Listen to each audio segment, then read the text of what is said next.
العصر کے 4 معنی بیان فرمائے۔ عصر سے مراد نماز عصر کا وقت ہے، یہ نماز وسطیٰ کی تلقین فرمائے، نمازوں کی حفاظت کیا کرو، نمازیں فوت نہ ہونے پائیں۔ وقت عصر سے مراد جو ہے امام راضی فرماتے ہیں اے زمانہ رسالت مآب صلی اللہ علیہ وآلہ وسلم۔ اب خسارہ جو ہے وہ کسے کہتے ہیں؟ تو اب آپ کہیں گے مجھے 5 لاکھ نقصان ہو گئے، کل میں جو ہے پیمند لگے لباس پہنا کرتا تھا، آج اتنے لباس ہیں کہ بدلنے کی باری نہیں آتی۔ تو کہتا ہے میں ہواؤں کے دوش پر اڑتا ہوں، وہ تو ایک مکھی بھی اڑ لیتی ہے، اس میں تیرا کمال کیا ہے؟ تو یہ انسانیت کا عروج نہیں ہے، یہ اس کی مادیت کا عروج۔ ایک بزرگ کہتے ہیں کہ مجھے خسارے کا مطلب سمجھ نہیں آ رہا، وہ کہہ رہا تھا، صدائیں لگا رہا تھا، ارحمو ارحمو من یذوب راس مالہ ارحمو، اسی ایک صورت پر غور و فکر کر لیں۔ تو ہم موبائل کو جو ہے وہ 24 گھنٹے میں 20 گھنٹے ٹائم دیتے ہیں سوائے نیند کے۔ کسی نے پوچھا حضرت بتائیے ٹی وی گھر میں رکھنا نحوست ہے؟ تو اگر اس سے جو ہے آن لائن ارننگ کر رہے ہیں تو وہ بھی ہمارے لیے فلاح کا باعث ہے۔ مکی دور میں 2 صحابی جب آپس میں ملا کرتے تھے، تکلف کو بھی اخلاص سمجھتے ہو فراز، دوست ہوتا نہیں ہر ہاتھ ملانے والا، خسارے سے بچے گا وہ جس کے پاس یہ 4 چیزیں آئیں۔ میرے کعبے کو جبینوں سے بسایا کس نے؟ نوع انسانی کو غلامی سے چھڑایا کس نے؟ امیر المؤمنین حضرت عمر کا آخری وقت تھا، وقت وصال۔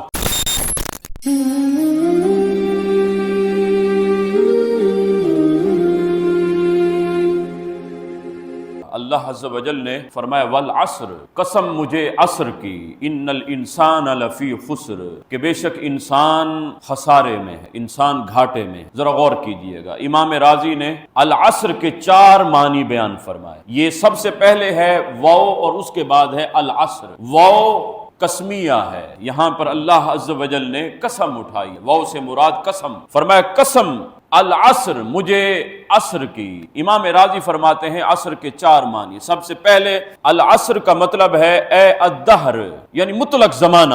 اللہ فرماتے ہیں قسم مجھے زمانے کی، ان الانسان لفی خسر، بے شک یہ انسان جو ہے گھاٹے میں ہے، انسان خسارے میں ہے۔ دوسرا معنی امام راضی فرماتے ہیں العصر سے مراد، فرمایا اے وقت العصری، یعنی نماز عصر کا وقت ہے۔ عصر سے مراد نماز عصر کا وقت ہے، تو فرمایا کہ نماز عصر کی قسم اللہ نے اٹھا کر فرمایا کہ ان الانسان لفی خسر، مجھے قسم عصر کی نماز کی، یہ انسان گھاٹے میں ہے۔ کیوں؟ عصر کی نماز جو ہے نا اکثر ہم سے چھوٹ جاتی ہے اگر ہم غور کریں۔ کیوں؟ جو مزدور ہے مزدوری پر گیا تو عصر کے وقت جو ہے اب اس کو جو ہے چھٹی مل رہی ہے، گھر جانے کا وقت ہے۔ ملازم اپنی ملازمت سے آفس سے اب جو ہے وہ آف کر کے واپس آنے لگا ہے، تو اسی دوران ہی وقت عصر ہو جاتا ہے، تو یہ نماز عصر اکثر جو ہے وہ رہ جاتی ہے۔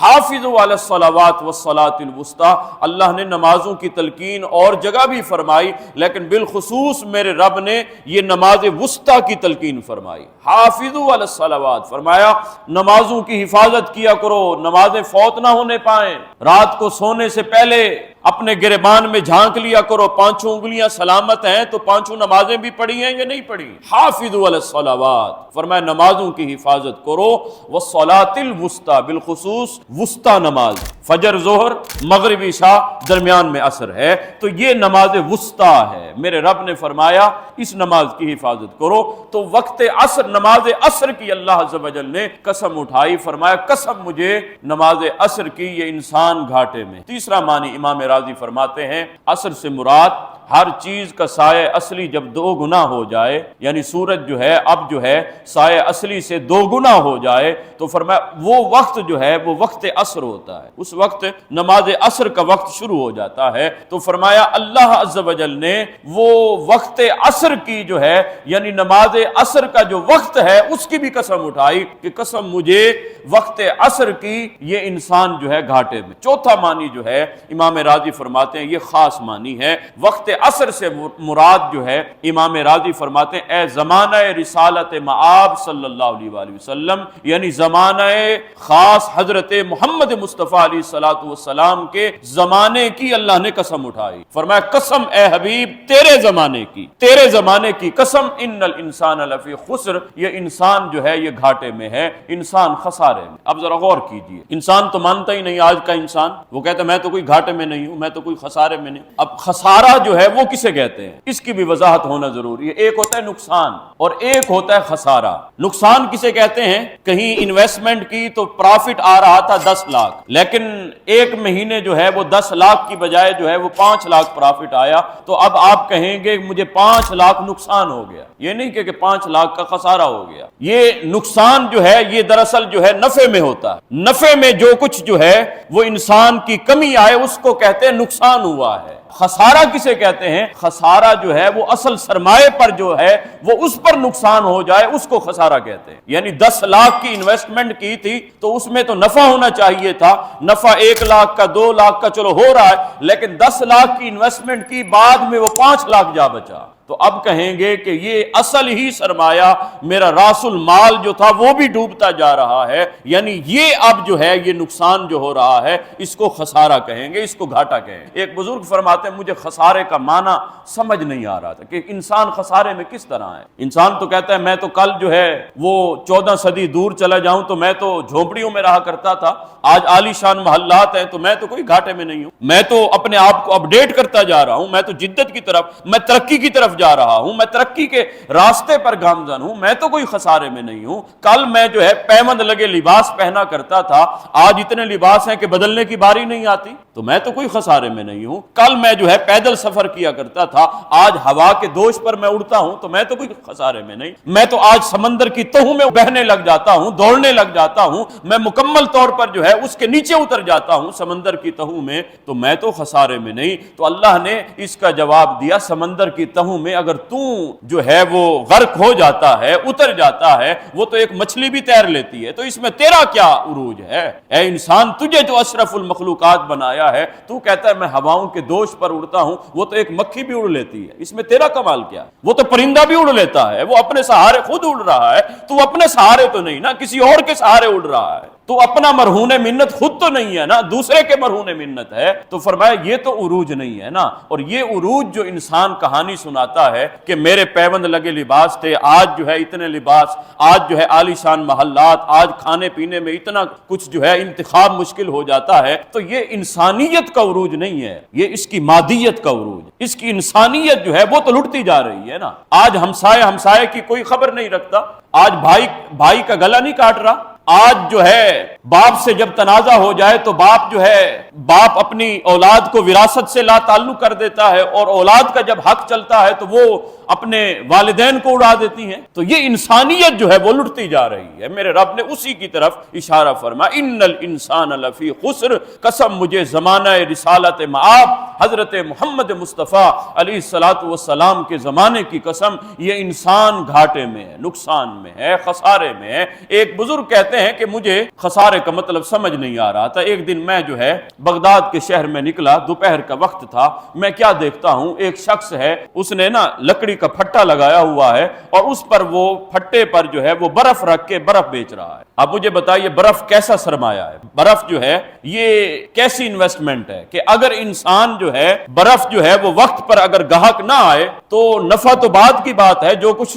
لگایا ہے وہ بھی ڈوب جاتا ہے، وہ راس المال بھی ضائع ہو جاتا ہے۔ وہ بزرگ فرماتے ہیں میں گزر رہا تھا بازار سے تو ایک شخص وہ پھٹے پر برف رکھ کے وہ کہہ رہا تھا، صدائیں لگا رہا تھا، ارحمو ارحمو من یذوب راس مالہ ارحمو، اے لوگو مجھ پر رحم کرو، مجھ پر رحم کرو، میری یہ برف تو خرید لو۔ کیوں؟ اگر تم وقت پر نہ آئے تو نفع کمانا تو دور کی بات ہے، جو کچھ میں نے لگایا ہے وہ بھی سارا ڈوب جائے گا، تو میرا راس المال بھی ڈوب جائے گا۔ وہ بزرگ کہتے ہیں جب اس نے صدائیں لگائی نا، مجھے ان الانسان لفی خسر، جو اللہ فرماتا ہے نا انسان گھاٹے میں ہے، مجھے اس معنی کی سمجھ آ گئی، گویا کہ اللہ بھی انسان کو بتلا رہا ہے اے انسان، جس طرح وہ برف پھٹے پر پڑی وہ ضائع ہو رہی ہے، اگر گاہک نہ آیا، اس نے سودا نہ لیا تو یہ راس المال بھی ضائع ہو جائے گا۔ اے انسان تیری بھی زندگی ایک برف کی قیمت کی طرح، تیری زندگی ایک برف کی مثال ہے، یہ قطرہ قطرہ اب تیری زندگی کی برف جو ہے وہ پگھلتی جا رہی ہے۔ تو کہتا ہے میں بڑا ہو رہا ہوں، لیکن نہیں صاحب 40 سال تیری عمر تھی، آج تو 20 سال کا ہو گیا، تو بڑا نہیں ہوا، 20 سال تو عمر تیری ختم ہو گئی، تو مزید جو ہے نیچے آتا جا رہا ہے، لیول تیرا نیچے آتا جا رہا ہے، تو کہتا میں بڑا ہوتا جا رہا ہوں، بڑا نہیں ہو رہا۔ فرمایا کہ یہ زندگی کی برف جو ہے یہ قطرہ قطرہ جو ہے کر کے جو ہے ختم ہوتی جا رہی ہے، پگھلتی جا رہی ہے، اگر اس کے بدلے نیکی کما لی تو وہ برف جو ہے وہ کامیاب و کامران ہو گئی، وگرنہ سارا سرمایہ ہی ختم ہو جائے گی۔ میرے رب نے فرمایا والعصر ان الانسان لفی خسر، قسم مجھے زمانے محمد عربی صلی اللہ علیہ وسلم کی، یہ انسان خسارے میں ہے، انسان گھاٹے میں ہے۔ اب انسان خسارے میں مان لیا، لیکن مالک اب خسارے سے نکل بھی سکتے ہیں یا نہیں؟ میرے رب نے صرف یہ نہیں بتایا کہ انسان گھاٹے میں، خبر نہیں دی بلکہ اس کا حل بھی دیا۔ سبحان اللہ، یہ قرآن پاک ہے، یہ قرآن پاک کے اندر جو ہے یہ جاذبیت ہے، یہ قرآن پاک کا کمال ہے۔ یہ سورہ عصر، عصر والعصر جو ہم نمازوں میں پڑھتے رہتے ہیں، کاش کہ ہم نے غور بھی کیا ہوتا۔ امام شافعی رحمت اللہ علیہ فرمایا کرتے تھے لو تدبر الناس علی هذه السورہ لوسعتهم، فرمایا کاش کہ لوگ، یہ حضرت انسان، اسی ایک سورت پر غور و فکر کر لیں، لو تدبر الناس، تدبر کر لیں۔ کیا اے نوجوان مسلم تدبر بھی کیا تو نے؟ وہ کیا گردوں تھا جس کا تو ہے ایک ٹوٹا ہوا تارا۔ اے انسان تدبر کر، ذرا تفکر کر۔ امام شافعی فرماتے ہیں لو تدبر الناس علی هذه السورہ لوسعتهم، اگر انسان جو ہے اسی ایک سورت پر غور و فکر کر لے، لوسعتهم، تو یہ سورت اس کی زندگی اور آخرت میں اس کی کامیابی کی ضمانت بن جائے۔ فرمایا اس کی زندگی بھی سرخرو ہو جائے گی، یہ دنیا بھی سرخرو ہو جائے گی، اور آخرت بھی اس کی سرخرو ہو جائے گی اگر وہ غور و فکر کر لے۔ لیکن آج ہم غور و فکر ہی نہیں کرتے۔ ہمیں تو 24 گھنٹے میں ہم اپنے گریبان میں جھانکیں تو ہم موبائل کو جو ہے وہ 24 گھنٹے میں 20 گھنٹے ٹائم دیتے ہیں سوائے نیند کے، یعنی نیند میں بھی اگر اختیار ہوتا تو موبائل اس وقت بھی چلتا رہتا۔ اس کے علاوہ 20 گھنٹے ہم موبائل کو ٹائم دیتے ہیں۔ ذرا اپنے گریبان میں جھانکیں، ہم نے اللہ کی کتاب کو بھی ٹائم دیا؟ اسی موبائل میں قرآن پاک بھی ڈاؤن لوڈ ہو جاتا ہے، اسی موبائل میں جہاں اور ہر قسم کی الا بلا ہے، اسی موبائل سے جو ہے وہ فائدہ بھی لیا جا سکتا ہے، اس سے نیکی بھی کمائی جا سکتی ہے۔ ہمارے شیخ حضرت غزالی زمان راضی دوران امام اہل سنت سید احمد سعید شاہ صاحب کاظمی رحمت اللہ علیہ سے ایک مرتبہ، وہ جب ٹی وی کا عروج تھا، ٹی وی نیا نکلا تھا، تو بعض علماء نے کہا نہیں، جس نے ٹی وی رکھا تو اس گھر میں نحوست آئے گی، وہ جو ہے گھر گویا کہ شیطان کی اماج گاہ ہے۔ تو ہمارے حضرت حضور غزالی زمان سے کسی نے پوچھا حضرت بتائیے ٹی وی گھر میں رکھنا نحوست ہے؟ تو آپ نے جو اس کا جواب دیا، کمال جواب دیا، یہی موبائل کا جواب ہے۔ آپ نے فرمایا ٹی وی بذات خود یہ بری چیز نہیں ہے، نفس ذات میں ٹی وی بری چیز نہیں ہے، اس کا استعمال جو ہے وہ انسان کو اچھا کر دیتا ہے، اس کو برا کر دیتا ہے۔ تم نے ٹی وی گھر میں رکھی ہے، اس پر اللہ عز و جل کی قرآن پاک کو تم چلاؤ، اس پر علماء کے بیانات سنو، اس میں تم نیکی کی باتیں سنو، تو پھر وہ ٹی وی تمہارے لیے فلاح کا باعث ہے۔ جس گھر میں جو ہے بچوں کے لیے اسلامی باتیں ہر وقت چل رہی ہیں، انہوں نے جو ہے وہ دینی جتنے بھی چینلز ہیں وہ چلائے ہوئے ہیں، تو اس گھر میں ضرور بھی ضرور فلاح آ رہی ہے نا۔ تو آپ نے فرمایا اس کا استعمال جو ہے وہ انسان کو اچھا اور برا کر دیتا ہے۔ اگر ٹی وی سے تم نے جو ہے وہ فلمیں دیکھنی ہے تو یہ ٹی وی تمہارے لیے نحوست بن جائے گی۔ یہی موبائل کے لیے یہی مثال ہے۔ اگر یہی موبائل، اس کو فتنہ ہم کہہ رہے ہیں، تو یہ انسان کی بہتری کا باعث بھی ہے۔ اگر اس پر ہم گوگل سے سرچ کرتے ہیں، اس میں جو ہے ہم جو ہے سیاستہ قرآن پاک کی تفاسیر ہم پڑھتے ہیں، ہم احادیث نبویہ پڑھتے ہیں، ہم جو ہے علماء کرام جو ہے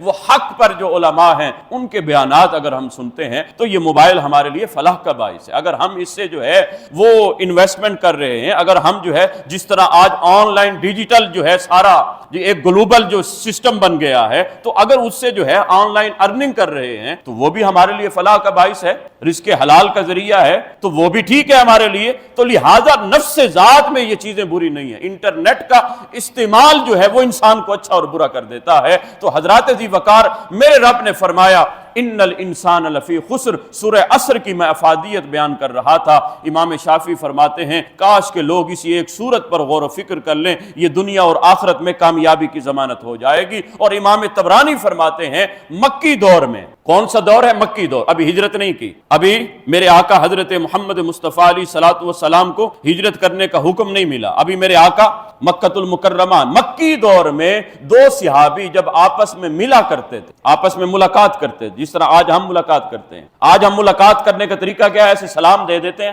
ہاتھ بڑھا دیتے ہیں, اور زبان سے السلام علیکم ورحمۃ اللہ نہیں نکلتا. صاحب یہ ایسے کر لینے سے سلام نہیں ہوتا. سلام جو ہے وہ دراصل السلام علیکم ورحمۃ اللہ وبرکاتہ. میرے آقا نے فرمایا السلام علیکم جس نے کہا 10 نیکیاں اس کے نامہ اعمال میں آ گئی, اور پھر اس پر اضافہ کیا ورحمۃ اللہ, اس پر مزید 10 نیکیاں 20 نیکیاں مل. ورحمۃ اللہ وبرکاتہ جس نے یہ پورا سلام کہا, میرے آقا نے فرمایا اس کو اللہ 30 نیکیاں عطا فرما دیتا ہے. مجھے بتائیے اگر صبح سے لے کر شام تک اگر یہی ہم سلام اگر عام کرنا شروع کر دیں تو قسم بخدا ہمارے نامہ اعمال میں کتنی نیکیاں آ جائیں, کتنی نیکی. آج دور سے ملتے ایسے ہاتھ کھڑا کر دیتے ہیں. صاحب یہ ہاتھ کھڑا کرنا یہ سلام نہیں ہے, اور جس نے سلام دیا تو اسی کا جواب دینا آپ پر واجب ہے.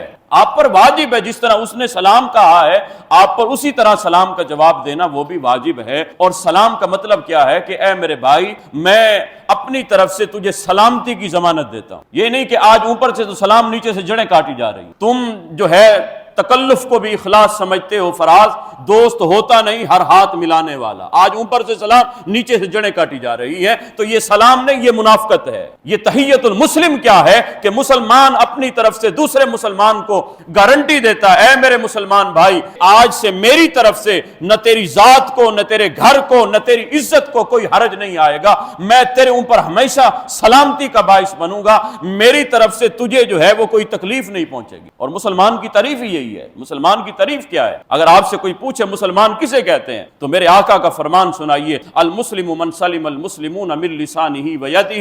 مسلمان وہ ہے من سلم المسلمون جو اپنے مسلمانوں کو سلامتی دیتا ہے. کس کے ذریعے؟ من لسانہ زبان کے ذریعے, جس کی زبان سے دوسرے مسلمان سلامت رہیں. ویدہ اور اس کے ہاتھ کے ذریعے, جس کی زبان اور ہاتھ کے ذریعے دوسرے مسلمان سلامت رہیں. یہ مسلمان ہے. ہم اپنے گریبان میں جھانکے اگر ہمارے ہاتھ کے ذریعے ہماری زبان کے ذریعے کیا دوسرے مسلمانوں کی عزت محفوظ ہے؟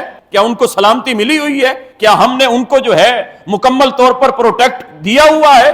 اگر ہم نے سلامتی دی ہوئی ہے تو صاحب پھر ہم مسلمان ہوئے. وگرنہ اگر ہماری زبان سے, زبان کے شر سے, زبان کے فتنے سے, زبان کے زہر سے, جو آج زبان زہر اگل رہی ہیں, اگر اس سے دوسرا مسلمان محفوظ نہیں, قسم بخدا ہم مسلمان نہیں. ہماری نمازیں کسی کام کی؟ میرے آقا نے مسلمان کی یہ تعریف نہیں فرمائی کہ جو 5 وقتہ نماز پر نماز پڑھتا ہو. فرمایا نہیں, المسلم من سلم المسلمون من لسانہ ویدہ. نماز تو وہ خود ہی پڑھے گا, نماز تو فرض ہے, وہ تو ڈیوٹی ہے, لیکن مسلمان کے کردار کو کیسے ہونا چاہیے وہ یہ ہے کہ من سلم المسلمون من لسانہ ویدہ, کہ جس کی زبان اور ہاتھ سے دوسرے مسلمان محفوظ ہوں. حضرات ذی وقار آپ ذرا غور کیجئے, المسلم من سلم المسلمون من لسانہ. امام طبرانی فرماتے ہیں جب مکی دور میں 2 صحابی آپس میں ملا کرتے تھے وہ جدا ہونے سے پہلے سورہ عصر کی تلاوت کر لیا کر. سبحان اللہ. وہ سورہ عصر آپس میں ایک دوسرے کو سنایا کرتے تھے. ایک سناتا تھا والعصر ان الانسان لفی خسر الا الذین آمنوا وعملوا الصالحات وتواصوا بالحق وتواصوا بالصبر. پھر دوسرا سناتا. فرمایا وہ جدا ہونے سے پہلے سورہ عصر کی تلاوت کر لیتے تھے. اللہ ان کو اس کی برکتیں عطا فرما. آج ہم جب ملاقات کرتے ہیں کسی نہ کسی کی غیبت ضرور کرتے ہیں, کسی کی چغلی ضرور کھاتے ہیں, کسی کا برا بھلا ضرور سوچتے ہیں, تو صاحب یہ مسلمان نہیں ہے. مسلمان یہ تھے, یہ میرے آقا حضرت محمد مصطفیٰ علیہ الصلوۃ والسلام کی تربیت یافتہ تھے. اب انسان گھاٹے میں, اللہ نے فرما دیا مطلق, اللہ نے گارنٹی دے دی. فرمایا ان الانسان, چاہے وہ مزدور ہے, چاہے وہ تاجر ہے, چاہے وہ انویسٹر ہے, چاہے وہ کوئی عالم ہے, چاہے وہ کوئی مولوی ہے, کوئی حافظ ہے, کوئی جاہل ہے, جو بھی ہے پڑھا لکھا, ان الانسان لفی خسر. میرے آقا حضرت محمد مصطفیٰ علیہ الصلوۃ والسلام نے اللہ کے قرآن کی وضاحت فرمائی. فرمایا انسان جو ہے وہ گھاٹے میں ہے, خسارے میں ہے. یا رسول اللہ, اے میرے مالک, اے اللہ ذرا بتائیے کہ اگر ہم خسارے میں ہیں, ہم گھاٹے میں ہیں, تو ہم خسارے سے نکلنا چاہتے ہیں تو کس طرح نکلیں گے؟ تو اللہ نے اس کا بھی حل عطا فرما دیا. فرمایا ان الانسان لفی خسر الا الذین آمنوا وعملوا الصالحات. خسارے سے بچے گا وہ جس کے پاس یہ 4 چیزیں آئیں. ذرا غور کیجئے گا, جو نقصان سے, جو خسارے سے اپنے آپ کو نکالنا چاہتا ہے, میرے رب نے 4 چیزیں بتائیں. الا الذین آمنوا, مگر وہ جو ایمان لے آئے, وعملوا الصالحات, اور اعمال صالحہ کرتے رہے. یہ 2 باتیں, ایک ایمان, دوسرا اعمال صالحہ. تیسری بات وتواصوا بالحق, جو حق کی وصیت کرتے رہے. وتواصوا بالصبر, اور جو صبر کا دامن اختیار کرتے رہے اور صبر کی بھی وصیت کرتے رہے. فرمایا جس کے اندر یہ 4 چیزیں ہوں گی وہ دراصل گھاٹے سے بچ جائے گا, خسارے سے بچ جائے گا, وگرنہ ہر کوئی خسارے میں ہے. الا الذین آمنوا، سب سے پہلی بات خسارے سے بچنے کی وہ کیا ہے؟ ایمان لانا. یعنی جو مومن نہیں ہے، جس نے کلمہ طیبہ نہیں پڑھا ہوا، وہ ہر حال میں خسارے میں. ایمان کسے کہتے ہیں؟ حضرت سعد الدین تفتزانی رحمت اللہ علیہ شرح عقائد کی شرح میں آپ بیان فرماتے ہیں الایمان هی التصدیق بما جاء به النبی صلی اللہ علیہ وآلہ وسلم. فرمایا ایمان اس تصدیق قلبی کا نام ہے. الایمان هی التصدیق، تصدیق قلبی کا نام ہے. تصدیق زبان سے نہیں، دل سے تصدیق کرنی ہے، دل سے پوچھنا ہے. زبان سے جو کہا، دل سے بھی کہنا ہے کہ ہاں بھی، دل سے پوچھنا ہے کیا اس کی تصدیق ہو رہی ہے یا نہیں. فرمایا الایمان هی التصدیق بما جاء به النبی صلی اللہ علیہ وآلہ وسلم. ایمان اس چیز کو کہتے ہیں جو میرے آقا حضرت محمد مصطفیٰ علیہ الصلوۃ والسلام لے آئے، اس کو سنا بھی، اس کو جانا بھی اور اس کو مانا بھی. اس کو ایمان کہتے ہیں. یعنی ایمان جو ہے زبان سے کلمہ طیبہ پڑھ لینے کا نام نہیں ہے. زبان نے کہہ بھی دیا لا الہ تو کیا حاصل، دل و نگاہ مسلمان نہیں تو کچھ بھی نہیں. یہ دل سے کلمہ پڑھنا ہے. دل سے جب انسان کلمہ پڑھے گا، ایمان لائے گا، اس کو ایمان کہتے ہیں، وگرنہ ایمان نہیں. کافر جو کہہ دے زبان سے لا الہ الا اللہ محمد الرسول اللہ، وہ مومن ہو گیا؟ نہیں ہوا مومن. کیوں؟ اس نے زبان سے کہا، دل سے کہنا ہے. اسی لیے ایمان جو ہے وہ ایمان مفصل، ایمان مجمل جو ہم کہتے ہیں، آمنت باللہ وملائکتہ وکتبہ ورسلہ والیوم الآخر والقدر خیرہ وشرہ من اللہ تعالی والبعث بعد الموت، یہ ایمان مفصل ہے. ایمان مفصل پر ایمان لانا یہ آدھا ایمان ہے. ایمان مجمل پر بھی ایمان لائیں گے تو ایمان کامل ہوگا. آمنت باللہ کما ہوا باسمائہ وصفاتہ وقبلت جمیع احکامہ اقرار باللسان، زبان سے اقرار و تصدیق بالقلب، اور دل سے اس کی تصدیق کرنا، یہ دراصل ایمان ہے. حضرات ذی وقار یہ ہے ایمان. میرے رب نے فرمایا وہ جو خسارے سے بچنا چاہتا ہے اس کو چاہیے وہ دولت ایمان سے مزین ہو جائے، وہ میرے آقا حضرت محمد مصطفیٰ علیہ الصلوۃ والسلام کی ذات پر ایمان لے آئے. اب ایمان لے آئے، اب کیا خسارے سے بچ گئے؟ فرمایا نہیں. اب ایمان کے بعد اور بات ہے. زبان سے کلمہ پڑھ لیا، دل سے تصدیق بھی کر لی، مومن بن گئے، اسلام میں داخل ہو گئے، مسلمان کے گھر میں پیدا ہو گئے، مسلمان کہلوانے لگ گئے، تو اب کام مکمل ہو گیا کیا؟ اب جنت کا ٹکٹ مل گیا؟ فرمایا نہیں. وعاملوا الصالحات، اب اس کے ساتھ ساتھ اعمال صالحہ بھی کرنے. اب ایسے خالی نہیں بیٹھے رہنا. اب یہ نہیں کہ بس میں مسلمان ہوں، اب جنت میرے لیے پکی ٹھکی ہو گئی. فرمایا نہیں. وعاملوا الصالحات، اے انسان خسارے سے اسی وقت بچے گا جب اعمال صالحہ کا خوگر ہوگا.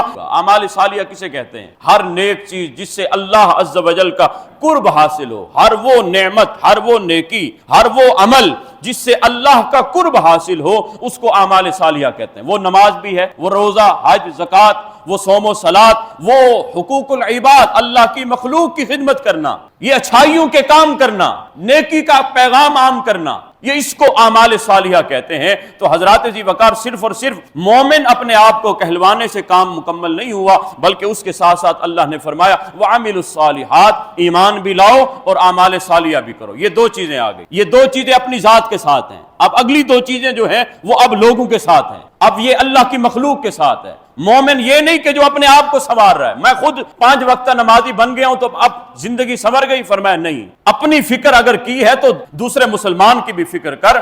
فرمایا کہ حق یہ ہے، حق نے کی ہے تیرے ذمے دوہری ذمہ داریاں، حق نے کی ہے تیرے ذمے دوہری ذمہ داریاں. خود تڑپنا بھی ہے، دوسروں کو بھی تڑپانا بھی ہے. دوسروں کو بھی تڑپانا ہے، یہ نہیں کہ خود تڑپنا ہے. خود اللہ عز و جل کا جو ہے خوف اپنے دل میں پیدا کر لیا. ہمسایہ جو ہے وہ بے نمازی ہے، وہ غلط کاموں میں مصروف ہے، تو میرا حق نہیں بنتا، میرے اوپر لازم ہے کہ اس کو جو ہے اس کی اصلاح کرنا، اس کو سیدھے راستے پر لانا، اور اس کو جو ہے امر بالمعروف ونہی عن المنکر کا پیغام دینا. تو پہلی دو باتیں وہ انسان کی اپنی ذات کے ساتھ خاص ہیں. اللہ نے فرمایا الا الذین آمنوا وعملوا الصالحات، مگر وہ جو ایمان لایا اور اعمال صالحہ کرتا رہا، وتواصوا بالحق، اور اس کے ساتھ ساتھ وہ حق کی وصیت بھی کرتا رہا. وصیت ہم کہتے ہیں مرنے والا کرتا ہے، نہیں نہیں نہیں، صاحب یہ زندہ بھی کر رہا ہے. حق کی وصیت کرنی ہے. حق کی وصیت یعنی حق کا پیغام دینا ہے، حق کی بات کرنی ہے. وتواصوا بالحق، حق کی بات جہاں بھی آئے وہاں پر حق پر ڈٹ جانا ہے. وتواصوا بالحق، وتواصوا بالصبر، اور صبر کی وصیت کرنی ہے، صبر کا حکم دینا ہے۔ یہ چار چیزیں جس کے اندر پائی گئیں، فرمایا وہ خسارے سے بچ گیا، وگرنہ ہر انسان خسارے میں ہے، چاہے کوئی عالم ہے، چاہے کوئی صوفی ہے، چاہے کوئی زاہد ہے، چاہے کوئی تہجد گزار ہے، چاہے کوئی جتنا بڑا پڑھا لکھا ہے، فرمایا ہر کوئی گھاٹے میں ہے، ہر کوئی خسارے میں ہے۔ اگر خسارے سے بچنا چاہتا ہے، اس کے اندر یہ چار چیزیں جس کے اندر پائی گئیں، میرا رب فرماتا ہے وہ گھاٹے سے بچ گیا، وہ خسارے سے بچ گیا، وگرنہ ہر کوئی خسارے میں ہے۔ ایک ایمان، دوسرا اعمال صالحہ، تیسری بات حق کی تصدیق کرنی ہے، حق کی وصیت کرنی ہے، اور چوتھی بات کیا ہے؟ چوتھی بات ہے صبر کا دامن اس مکمل طور پر استقامت کے ساتھ اختیار کرنا ہے، صبر پر ڈٹ جانا ہے۔ اب حق سے مراد کیا ہے؟ امام قرطبی فرماتے ہیں، فرمایا حق سے مراد قرآن ہے، حق سے مراد قرآن، قرآن کا حکم دینا، یعنی قرآن کی وصیت کرنا، امر بالمعروف ونہی عن المنکر بجا لانا، یہ ہے حق کی تبلیغ کرنا۔ وتواصوا بالحق، یہ جو میرے رب نے فرمایا حق کی وصیت کرنی ہے، حق کی وصیت سے مراد امر بالمعروف، اچھائی کی دعوت دینی ہے، نیکی کی دعوت دینی ہے، ونہی عن المنکر، اور برائی سے روکنا ہے۔ حضرت بایزید بستامی رحمۃ اللہ علیہ فرمایا کرتے تھے کہ جب سے ہم نے امر بالمعروف ونہی عن المنکر پر عمل کرنا شروع کیا ہے، اس کے بعد کوئی ہمارا دوست ہی نہیں رہا، سارے ہمارے دشمن بن گئے۔ کیوں؟ جہاں بھی کوئی غلط بات نظر آتی ہے تو ہم حق بات کہہ دیتے ہیں، اچھائی کا حکم ہم دے دیتے ہیں۔ امر بالمعروف ونہی عن المنکر نے ہمارا کوئی دوست نہیں چھوڑا، سارے دشمن بن گئے۔ ناصحہ مت کر نصیحت، دل میرا گھبرائے ہے، ناصحہ مت کر نصیحت، دل میرا گھبرائے ہے، اس کو جانوں دشمن اپنا جو مجھے سمجھائے ہے۔ آج ہم اسی کو دشمن نہیں بنا لیتے، آج والدین ہمیں بظاہر دشمن نہیں نظر آتے، وہ اگر کہتے ہیں باہر نہیں جانا، رات کا وقت ہو چکا ہے، یہ دوستوں کی پہچان ذرا کرو، اچھے ہیں برے ہیں، کہاں تمہاری صحبت ہے، کون سی تمہاری کمپنی ہے، تو وہ والد ہمیں برا لگ رہا ہوتا ہے۔ جو ماں ہمیں کہتی ہے جاؤ نماز پڑھنے جاؤ، وہ ماں ہمیں بظاہر جو ہے وہ معاذ اللہ ہمیں بری لگ رہی ہوتی ہے۔ کیوں؟ نصیحت کی جا رہی ہے۔ ناصحہ مت کر نصیحت، دل میرا گھبرائے ہے، اس کو جانوں دشمن اپنا جو مجھے سمجھائے ہے۔ آج جو بھی سمجھاتا ہے اسی کو ہم دشمن سمجھتے ہیں۔ تو امر بالمعروف ونہی عن المنکر کی تبلیغ کرنا یہ میرے رب کا حکم ہے۔ فرمایا قرآن پاک کی تبلیغ کرنا، قرآن پاک کی وصیت کرنا۔ آج باپ کو چاہیے، والدین کو چاہیے، ماں باپ کو چاہیے اپنی اولاد کو یہ حکم دے قرآن پاک کی تلاوت کرو۔ اب جب صاحب والدین ہی تلاوت نہ کریں تو بچے کہاں سے کریں گے؟ صاحب بچے تو نہیں کریں گے نا، آئیڈیل تو والدین ہیں ان کے لیے۔ تو اب جو والدین ہی صبح کو سوئے ہوئے ہیں تو اس گھر پر رحمت تو نہیں برس رہی نا، اس گھر پر تو اللہ عز و جل کی طرف سے لعنت برس رہی ہے۔ جس گھر میں سارے سوئے ہوئے ہیں صبح، جن کا معمول یہی ہے کہ 4 بجے جب نماز فجر کا وقت ہوتا ہے وہ سارے گھر والے اسی وقت آرام فرما ہوتے ہیں، مجھے بتائیے اس گھر پر رحمت تو نہیں برسے گی نا، اس گھر پر تو جو ہے وہ شیطان کا بسیرا ہوگا نا، وہاں فرشتے رحمت کے تو نہیں آئیں گے نا۔ تو میرے رب نے فرمایا وتواصوا بالحق، حق کی وصیت کرنی ہے۔ حق کی وصیت سے مراد امام قرطبی فرماتے قرآن پاک کی وصیت کرنی ہے۔ قرآن پاک کیا چیز ہے؟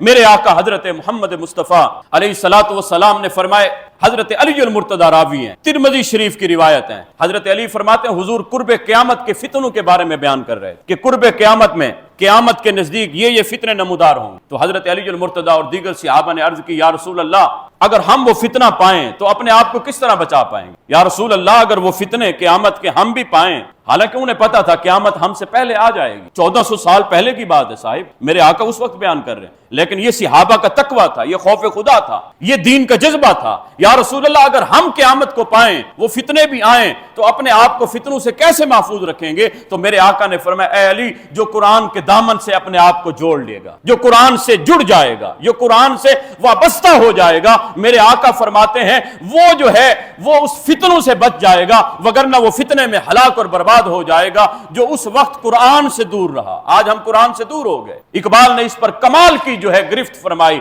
اور اقبال نے تنقید کی، ببند صوفی و ملا اسیری حیاتت حکمت قرآن نگیری بآیاتش ترا جزئی کار نیس کہ از قرآن او آساں بمیری۔ اقبال نے یہ فارسی میں کہا، اقبال نے کہا میں صوفی ملا اور ایک خشک ملا اور صوفی سے جو ہے میں یہ تنقید کرتا ہوں اور اسے میں کہتا ہوں ببند صوفی و ملا اسیری۔ آج لوگ جو ہے ہے وہ ایسے ملاؤں کے اور ایسے صوفیوں کے پھندے میں ایسے پھنسے ہیں کہ از آیات قرآن کہ وہ قرآن کی آیات سے اتنا دور ہو گئے کہ وہ قرآن کو کس مقصد کے لیے استعمال کرتے ہیں، یعنی گھر نیا بنوایا تو مولوی صاحب کو بلا لائے، قرآن پاک کی تلاوت کر دو، رحمت ہو جائے گی، برکت ہو جائے گی۔ مردے کی روح اٹک گئی تو مولوی صاحب کو بلا لائے، صاحب قرآن پاک کی تلاوت کر جو، اس کی روح جو ہے وہ جلدی سے نکل جائے۔ تو کہا صاحب، اقبال نے کہا کیا قرآن اسی لیے نازل ہوا تھا کہ گھر نیا بنوایا، دکان نئی بنوائی، وہاں پر جو ہے وہ مولویوں کو لے آئے اور قرآن پاک کی تلاوت کر دی؟ قرآن کا مقصد یہی تھا؟ اللہ نے قرآن اس لیے نازل کیا؟ کیا قرآن اس لیے نازل ہوا کہ جا کر قبرستان پر پڑھو؟ مانا کہ قبرستان میں پڑھا گیا، مردے کی روح اٹک گئی تو پڑھا، اللہ اس پر رحمت فرماتا ہے، لیکن کیا قرآن سے مرنا ہی سیکھنا ہے؟ کیا قرآن قبرستان پر پڑھنے کے لیے نازل ہوا؟ فرمایا نہیں صاحب، قرآن کا مقصد یہ نہیں تھا، قرآن تو تجھے زندگی بخش دینے والی کتاب تھی نا، قرآن سے تو نے زندگی حاصل کرنی تھی، لیکن آج تو قرآن سے موت تو حاصل کرتا ہے، کاش کہ تو نے اس قرآن سے جینا سیکھا ہوتا۔ یہ قرآن جو ہے قرآن زندہ، قرآن حکیم، کتاب زندہ قرآن حکیم، حکمت اولا یزالست و قدیم۔ حضرات ذی وقار، یہ قرآن دراصل یہ زندگی بخش کتاب ہے، یہ زندگی دینے والی کتاب ہے، لیکن کاش کہ ہم اس قرآن کا اصل مقصد سمجھا ہوتا، ہم نے قرآن کو اصل مقصد کے لیے استعمال کیا ہوتا۔ آج ہم نے طاق نسیاں تو کر دیا، طاق کی زینت تو قرآن کو بنا دیا، بیٹی کو جب رخصت کیا اس کے سر پر بھی رکھ دیا، لیکن اس کو یہ نہیں کہا بیٹا اس قرآن کو پڑھ کر دیکھ بھی لینا، اس قرآن کو ذرا سمجھنا بھی صحیح، اس کی مکمل طور پر صحت لفظی کے ساتھ تلاوت بھی کرنا، اس کے معنی اور مفاہیم کو بھی سمجھنا، لیکن صاحب ہم اس سے کورے ہو گئے مکمل طور پر۔ اقبال نے اسی پر شکوہ کیا تھا۔ یہ جو شکوہ، جواب شکوہ ہم سنتے ہیں، یہ کیا ہے؟ اقبال نے یہی شکوہ کیا تھا، تیرے کعبے کو جبینوں سے بسایا ہم نے، تیرے قرآن کو سینے سے لگایا ہم نے، نوع انسانی کو غلامی سے چھڑایا ہم نے، پھر بھی گلا ہم سے ہے کہ ہم وفادار نہیں، ہم وفادار نہیں، تو بھی تو دلدار نہیں۔ اب جب جواب آیا، اقبال نے خود ہی جواب دیا، اس میں استفہامیہ انداز ہے۔ اب جواب جب ملا تو وہ جواب کیا تھا؟ میرے کعبے کو جبینوں سے بسایا کس نے؟ اللہ نے گویا کہ جواب دیا۔ اقبال نے اس کی ترجمانی کی، میرے کعبے کو جبینوں سے بسایا کس نے؟ نوع انسانی کو غلامی سے چھڑایا کس نے؟ میرے قرآن کو سینے سے لگایا کس نے؟ تھے تو آبا وہ تمہارے ہی، مگر تم کیا ہو؟ ہاتھ پر ہاتھ دھرے منتظر فردا ہو، وائے ناکامی متائے کارواں جاتا رہا، کارواں کے دل سے احساس ضیاء جاتا رہا۔ کہا وہ جنہوں نے غلامی کی، انسان کو غلامی سے چھڑایا تھا، وہ تم تو نہیں، وہ تمہارے آباء و اجداد تھے، وہ تو صحابہ تھے، لیکن آئے مسلمان، آج کا مسلمان اپنے گریبان میں جھانک، آج تو کیا کر رہا ہے؟ کیا تو اس قرآن سے جڑا ہوا ہے؟ کیا تو نے اس قرآن پر عمل کیا ہے؟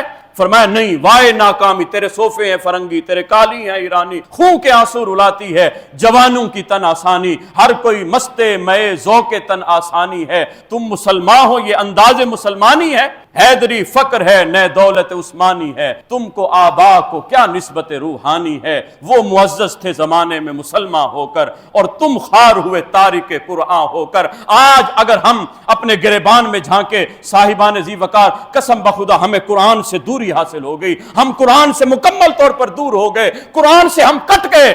آج سوشل میڈیا، آج اخبار، آج ناول تو ہم پڑھ لیتے ہیں، لیکن ہمیں قرآن پڑھنا نہیں آتا۔ صاحبان ذی وقار، میرے رب نے قرآن پاک میں بار بار فرمایا یہ انسان گھاٹے میں ہے، انسان خسارے میں ہے۔ خسارے سے بچے گا وہی جس کے پاس چار چیزیں ہوں گی، ایمان کی دولت ہوگی، اعمال صالحہ کا نور ہوگا، ساتھ ساتھ وہ حق کی وصیت بھی کرتا ہوگا، اور ساتھ ساتھ صبر استقامت کا وہ علم جو ہے اپنے ہاتھ میں تھاما بھی ہوگا۔ یہ ہمارے صحابہ تھے جو حق کی وصیت کیا کرتے تھے۔ حضرت امیر المؤمنین حضرت عمر کا آخری وقت تھا، وقت وصال تھا، ایک عربی، ایک نوجوان انصاری وہ آیا عیادت کے لیے، تو اس کا یہ جو پہلو تھا نا، یہ نیچے لٹکا ہوا تھا، یہ تہبند جو ہے وہ نیچے لٹکا ہوا تھا، تو آیا حضرت عمر کی عیادت کرنے اور کہنے لگا حضرت کس حال میں؟ آپ نے فرمایا میری تو حالت ٹھیک ہے نوجوان، لیکن تیری حالت ٹھیک نہیں نظر آ رہی، یہ اپنا تہبند اوپر اٹھا لے وگرنہ یہ جہنم میں بھی جائے گا اور ساتھ ساتھ گندگی بھی اس سے لگ جائے گی۔ آج ہم نے اسی پر بھی غور نہیں کیا، آج ہماری شلواریں نیچے لٹکی ہوئی ہیں، آج ہماری پینٹ نیچے لٹکی ہوئی ہے۔ صاحب میرے نبی نے فرمایا ہے جس کی یہ شلوار جو ہے وہ ٹخنوں سے نیچے چلی گئی وہ حصہ جہنم میں جائے گا، لیکن ہم آج سمجھتے نہیں، ہم کہتے یہ مولوی کی باتیں ہیں۔ صاحبان ذی وقار، یہ قرآن ہے، آج ہمیں اس پر عمل کرنے کی ضرورت ہے۔ اللہ ہم سب کو حق سچ کی اتباع عطا فرمائے۔